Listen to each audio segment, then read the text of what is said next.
students, welcome in the online lecture. This is the fifth lecture on the topic animal tissue. In the last lecture, I have explained the type of simple epithelium, that is the glandular epithelium. In that lecture, we will study about the difference between the exocrine glands and endocrine glands. बघा विद्यार्थ्यांनो, मागच्या लेक्चरमध्ये आपण ग्लॅन्ड्युलर epithelium विषयी study केलं. ग्लॅन्ड्युलर epithelium मध्ये तिचं structure बघितलं, लोकेशन बघितलं, तिचे टाइप्स बघितले, सेलच्या नंबरवरून पडणारे युनिसेल्युलर, मल्टीसेल्युलर. मल्टीसेल्युलर ग्लॅन्डचे दोन टाइप्स स्टडी केले आपण, एक्झोक्राइन आणि एंडोक्राइन. दोन्ही मधला फरक काय आहे हा आपण मागच्या लेक्चरमध्ये स्टडी केला. आता आपण या लेक्चरमध्ये पुढच्या राहिलेल्या ज्या दोन सिंपल इपिथेलियम आहेत, सिंपल इपिथेलियमचे टाइप्स आहेत, अगदी शॉर्ट आहेत, सेन्सरी इपिथेलियम आणि जर्मिनल इपिथेलियम, याच्याविषयी स्टडी करूया. आता सुरुवातीला बघूया sensory epithelium. Sensory epithelium is the modified columnar epithelium. Sensory epithelium he modified columnar epithelium असते. तर मॉडिफाइड कॉलमनार इपिथेलियम म्हणजे काय, तर ह्या कॉलम सारख्या सेल्स असतात. सेन्सरी इपिथेलियम मध्ये कॉलम सारख्या सेल्स असतात, but these cells have sensory hairs on the tip. यांच्यामध्ये सेन्सरी हेअर्स असतात, न्यूरॉन्सचा सप्लाय असतो आणि यांना सेन्सेशन ऍक्सेप्ट करण्याची, रिसीव करण्याची कपॅसिटी असते. सेन्सेशन म्हणजे चेतना, स्टिम्युलस, तो रिसीव करण्याची क्षमता असते, म्हणून यांना सेन्सरी इपिथेलियम असं म्हटलं जातं. It can receive the sensation from the neurons. आपल्या बॉडीमध्ये असणाऱ्या ज्या चेतातंतू आहेत, त्या चेतातंतूंकडून या कोणताही चेतना रिसीव करू शकतात, घेऊ शकतात, म्हणून यांना सेन्सरी इपिथेलियम असं म्हटलं जातं. आणि मग ह्या जे सेन्सरी हेअर्स आहेत, सेन्सरी हेअर्सच्या वरती न्यूरोसिक्रेटरी सेल्स असतात. बघा, जर्मिनल इपिथेलियम बघण्या अगोदर याच्यावरती काय असतात, हे सेन्सरी हेअर्स आहेत. It can receive the stimulus from the neurons. Neurons पासून काय करू शकतात, ते स्टिम्युलस घेऊ शकतात. त्याच्यावरती आता न्यूरॉनचं स्ट्रक्चर असणार. फॉर एक्झाम्पल, मी युनिपोलार न्यूरॉन काढते, सॉरी बायपोलार न्यूरॉन काढते, तर या न्यूरॉन कडून येणारी जी इम्पल्स आहे, जी चेतना आहे, ती परसिव्ह, रिसीव करण्याची कपॅसिटी असणाऱ्या टिश्यूला सेन्सरी इपिथेलियम असं म्हटलं जातं. It is the modified columnar epithelium. He modified columnar epithelium आहे. हिच्यामध्ये कशाची कपॅसिटी असते, सेन्सेशन ऍक्सेप्ट करण्याची, म्हणून ह्या टिश्यूला नाव काय दिलेलं आहे, सेन्सरी इपिथेलियम असं दिलेलं आहे. This is the structure. तर लोकेशन कुठं आहे या सेन्सरी इपिथेलियमचं, it is present in the sense organs like that of the eyes, nose, tongue, ear. आपल्या डोळ्यांमध्ये, कानामध्ये, नाकामध्ये, टंग वरती सेन्सरी इपिथेलियम प्रेझेंट असतं. टंग मध्ये पर्टिक्युलर टेस्ट बर्ड्स मध्ये असतात. टेस्ट बर्ड्स, चव ज्यामुळे कळते आपल्याला, त्याच्यामध्ये सेन्सरी इपिथेलियम प्रेझेंट असतं. म्हणजे ज्या ठिकाणी सेन्सेशन असतं, अशा सेन्स ऑर्गन्स मध्ये काय प्रेझेंट असते, सेन्सरी इपिथेलियम प्रेझेंट असते. अशा सेन्स ऑर्गन्स मध्ये त्याला सेन्सरी इपिथेलियम असं म्हणजे अगदी शॉर्ट मध्ये तुमच्या बुक मध्ये दिलेलं आहे. Sensory epithelium is the modified columnar epithelium, and this columnar epithelium have the receive the impulse from the neurons, and that's why it have the sensory hairs on the tip. Sensory hairs tip वरती present असतात. Examples कुठं असतात या, तर these tissue present in the sense organs like that of the ear, nose and tongue, eyes या sense organ मध्ये ही present असते. This is about the sensory epithelium. पुढची इपिथेलियम आपल्याला स्टडी करायची ती म्हणजे कोणती, तर जर्मिनल इपिथेलियम ही सुद्धा खूप शॉर्ट मध्ये असणारी टिश्यू आहे तुमच्या पुस्तकामध्ये दिलेली जर्मिनल इपिथेलियम. ही सेपरेट करण्यापाठीमागचं एकच रिझन आहे. तो कोणता? तर germinal epithelium divide by meiotically and it can produce gametes. ही जी जर्मिनल इपिथेलियल टिश्यू आहे ही टिश्यू काय करते तर मियोसिस करते. मियोसिस करून काय करते तर हॅप्लॉइड गॅमेट्स तयार करते. हॅप्लॉइड गॅमेट्स तयार करते. आता मियोसिस हा जो प्रकार आहे सेल डिव्हिजनचा, meiosis it only take part in the germinal epithelium. आपल्या बॉडीमध्ये सेल डिव्हिजन दोन प्रकारे चालतं. एक प्रकार आहे तो म्हणजे mitosis. Mitosis carried or takes place in the all somatic cells. मागे तुम्हाला मी टाइप्स शिकवले सेलचे पहिल्या लेक्चर मध्ये, जर्मलाइन सेल आणि दुसरं म्हणजे सोमॅटिक सेल. आपल्या बॉडीमध्ये असणाऱ्या सगळ्या सोमॅटिक सेल्स मध्ये मायटोसिस हा पेशी विभाजनाचा प्रकार चालू असतो. त्या सगळ्या पेशी मायटोसिस द्वारे विभाजित होत असतात. मायटोसिस मध्ये सेल डुप्लिकेट होतात, म्हणजे क्रोमोझोमचा नंबर कॉन्स्टंट ठेवला जातो. क्रोमोझोमचा नंबर कॉन्स्टंट ठेवला जातो म्हणून सेल डुप्लिकेट होतात. एका सेलच्या दोन सेल तयार होतात. मायटोसिस मध्ये जरी दोन सेल तयार झाल्या तरी क्रोमोझोमचा नंबर कॉन्स्टंट राहतो 2n. That is nothing but the diploid condition. He diploid condition आहे. इथं हे 2n म्हणजे कशी कंडिशन आहे? डिप्लॉइड. आता फक्त जर्मिनल इपिथेलियल टिश्यू जे आहे in that only meiosis takes place. त्यामध्ये फक्त काय होत असतं? मियोसिस होत असतं. आणि मियोसिस होणारी फक्त एकच इपिथेलियल टिश्यू आपल्या बॉडीमध्ये आहे ती म्हणजे जर्मिनल इपिथेलियम. आता मियोसिस मध्ये काय होतं तर meiosis is the type of cell division in which chromosome number become reduced to half. क्रोमोझोमचा नंबर रेड्यूस होऊन हाफ होत असतो, निम्मा होत असतो. आता मी इथं 2n लिहिलेलं आहे आणि या सगळ्या पेशींमध्ये n लिहिलेलं आहे, म्हणजे n is condition is nothing but the haploid. ज्याला काय म्हटलं जातं? हॅप्लॉइड असं म्हटलं जातं. त्याला काय म्हटलं जातं? हॅप्लॉइड असं म्हटलं जातं. It consist of only one set of the chromosome. Haploid cells मध्ये फक्त एकच क्रोमोझोमचा सेट प्रेझेंट असतो. तर डिप्लॉइड सेल्स मध्ये क्रोमोझोमचे दोन सेट प्रेझेंट असतात म्हणून त्यांना डिप्लॉइड असं म्हटलं जातं. म्हणून त्यांना काय म्हटलं जातं? डिप्लॉइड असं म्हटलं जातं.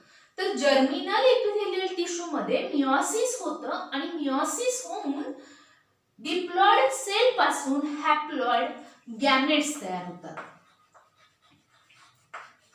हॅप्लॉइड गॅमेट्स तयार होतात. म्हणून जर्मिनल इपिथेलियम ही वेगळी आहे. जर्मलाइन सेल्स त्यांना म्हटलं जातं, जिच्यामध्ये फक्त काय होत असतं? मियोसिस होत असतं. सगळ्या सोमॅटिक सेल्स मध्ये काय होत असतं? मायटोसिस होत असतं.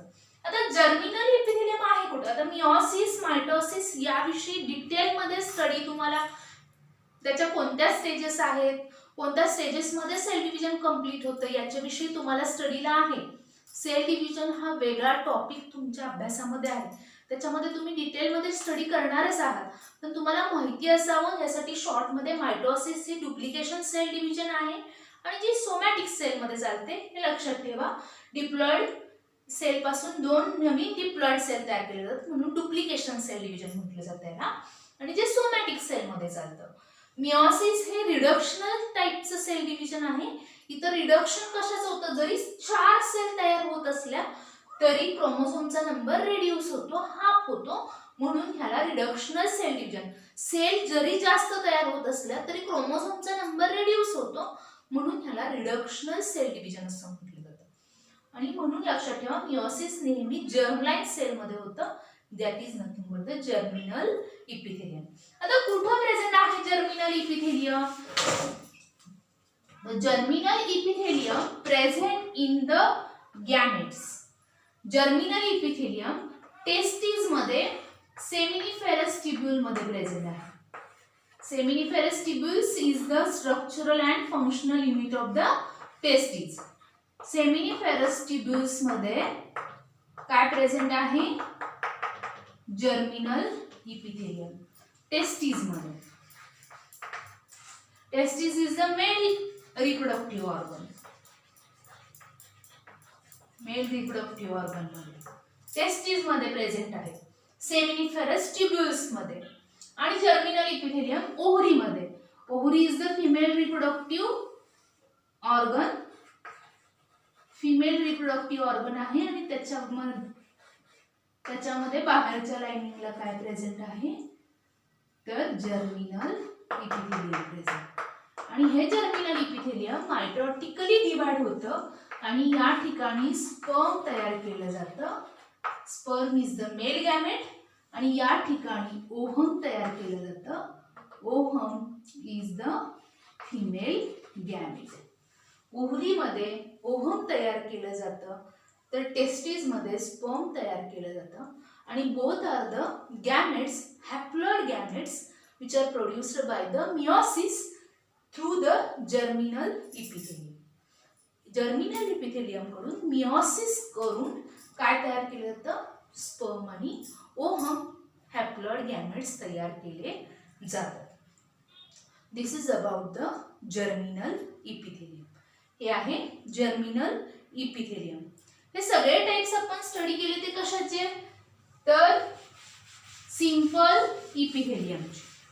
नेक्स्ट टाइप आपल्याला स्टडी करायचा आहे तो कोणता? तर compound इपिथेलियमचा.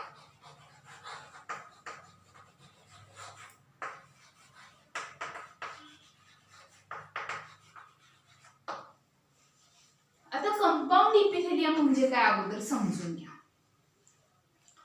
Compound epithelium is the epithelium in which many layers of the cells are present and only single layer present on the or rest on the basement membrane. That type of epithelium is nothing but compound epithelium. Compound epithelium म्हणजे असं epithelium की ज्याच्यामध्ये फक्त एकच layer basement membrane वरती rest असतो, बाकीचे सगळे लेयर्स त्याच्या एकमेकांच्या वरती बसलेले असतात.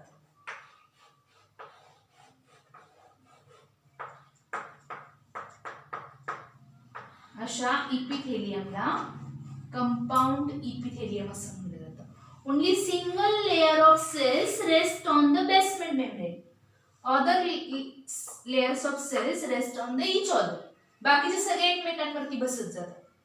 म्हणजे हा लेयर फक्त बेसमेंट मेम्ब्रेन वरती बसणार, बाकीचे सगळे त्याच्या वरती वरती वरती बसत जाणार.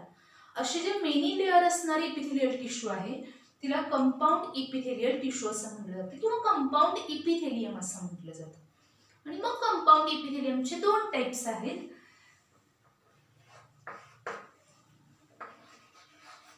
स्ट्रॅटिफाइड पहिला प्रकार आहे आणि दुसरा प्रकार आहे ट्रान्झिशनल.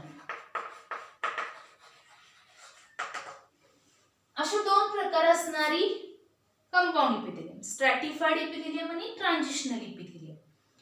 दोन्ही स्ट्रक्चरली सिमिलर आहेत, फक्त ट्रान्झिशनल इपिथेलियमचं फंक्शन वेगळं आहे म्हणून तिला वेगळा टाइप दिलेला आहे.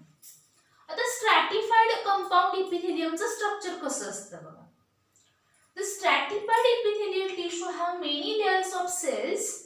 In that, only single layer of cell rest on the basement membrane, and this layer have ability of division.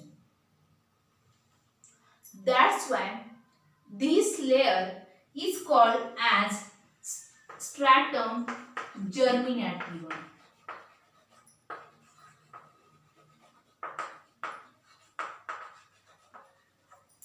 या लेयरला स्ट्रॅटम जर्मिनेटिव्हम असं म्हटलं जातं. फक्त या एकाच लेयरकडं डिव्हिजन होण्याची कपॅसिटी असते, नवीन सेल तयार करण्याची कपॅसिटी असते, म्हणून ह्याला स्ट्रॅटम जर्मिनेटिव्हम असं म्हटलं जातं. And the cells which are present at the top or tip, these cells does not have nucleus. These are the dead cells. And which does not have ability of division. याच्या वरती असणारा सगळ्यात टॉपकडे असणारा वरच्या बाजूला असणारा जो लेअर आहे सेलचा, त्याच्यामध्ये न्यूक्लियस असत नाही, त्या डेड सेल असतात, मृत असणाऱ्या पेशी असतात. त्यामुळे डिवाइड होऊ शकतील का? नाहीत होऊ शकणार. असा जो लेअर आहे स्ट्रॅटम कॉर्नियम असं त्याला म्हटलं जातं.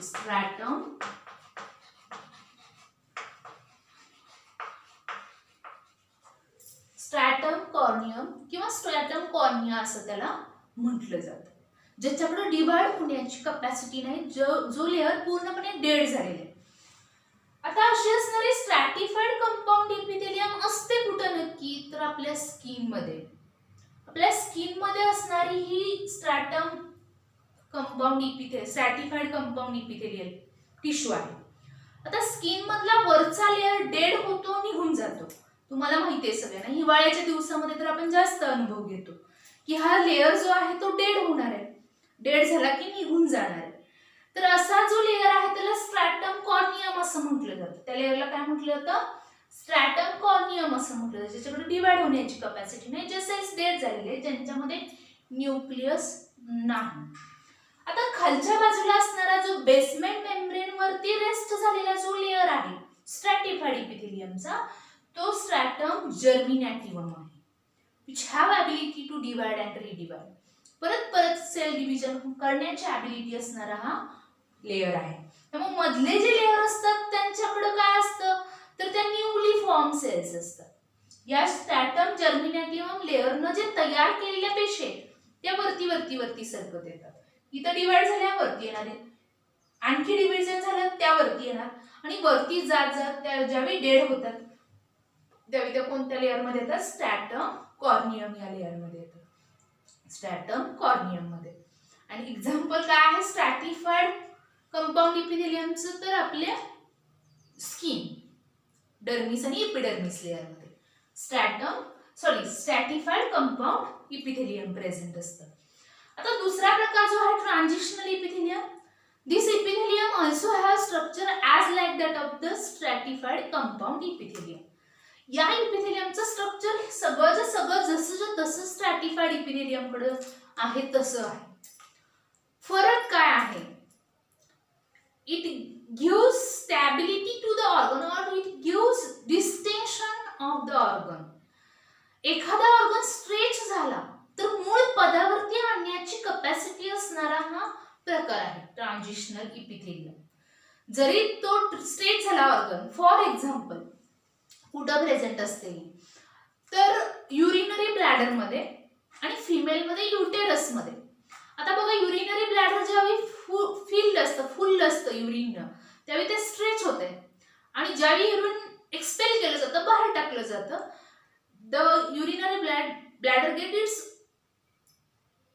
ओन पोझिशन, म्हणजे ज्याची स्वतःची जसं शेप होता तसाच्या तसा तो परत होतो. बरोबर आहे? That is nothing but the distension. Distension is the ability of transitional epithelium. Distension करणं ही ॲबिलिटी आहे कशाची? तर ट्रान्झिशनल इपिथेलियमची. किंवा दुसरं एक्झाम्पल युटेरस मध्ये फिमेल मध्ये ज्यावेळी प्रेग्नन्सी कॅरी केलेली असते त्यावेळी युटेरस डिस्टेंट होतं, जास्त शेप मोठा होतो, आणि ज्यावेळी प्रेग्नन्सी होते, पार्च्युलेशन होतं, ते परत आहे तसा युटेरसचा शेप होतो. That is nothing but the distension. And distension is the ability of transitional compound epithelium. He ability कुणामध्ये आहे? ट्रान्झिशनल कंपाऊंड इपिथेलियम मध्ये. तिचं स्ट्रक्चर स्ट्रॅटिफाईड इपिथेलियल सारखंच आहे, फक्त एवढाच फरक आहे की त्याच्याकडे ॲबिलिटी आहे डिस्टेंशनची.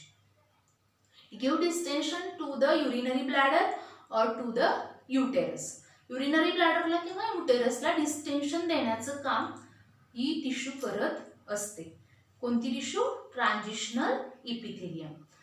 तर अशा प्रकारे आपण या लेक्चर मध्ये सिंपल इपिथेलियमचे दोन टाइप स्टडी केले, सेन्सरी इपिथेलियम, जर्मिनल इपिथेलियम, आणि कंपाऊंड इपिथेलियमचे दोन टाइप स्टडी केले, स्ट्रॅटिफाईड इपिथेलियम आणि दुसरा प्रकार ट्रान्झिशनल इपिथेलियम. इथं आपल्या सगळ्या इपिथेलियल टिश्यूचे टाइप संपलेले. बघा, आतापर्यंत आपण इपिथेलियल टिश्यूचे सिंपल इपिथेलियमचे आणि कंपाऊंड इपिथेलियमचे कोणकोणते टाइप्स या लेक्चर पर्यंत आपण स्टडी केले. तर दुसऱ्या लेक्चरमध्ये आपण स्क्वॅमस इपिथेलियम, क्युबॉइडल इपिथेलियम स्टडी केलं. 3 नंबरच्या लेक्चरमध्ये आपण कॉलमनार सिलिएटेड इपिथेलियम स्टडी केलं. 4 नंबरच्या लेक्चरमध्ये ग्लँड्युलर इपिथेलियम स्टडी केलं. आणि या लेक्चरमध्ये, या 5व्या लेक्चरमध्ये आपण 2 राहिलेले सिंपल इपिथेलियमचे type, sensory epithelium, germinal epithelium, आणि 2 कंपाऊंड इपिथेलियमचे टाइप स्टडी केले, स्ट्रॅटिफाइड आणि ट्रान्झिशनल इपिथेलियम. इथं इपिथेलियल टिश्यूचे सगळे टाइप संपलेले आहेत आणि इपिथेलियम टिश्यू संपलेली आहे. नेक्स्ट लेक्चरला आपण कनेक्टिव्ह टिश्यू सुरू करणार आहे आणि कनेक्टिव्ह टिश्यूचे टाइप्स बघणार आहे. थँक्यू.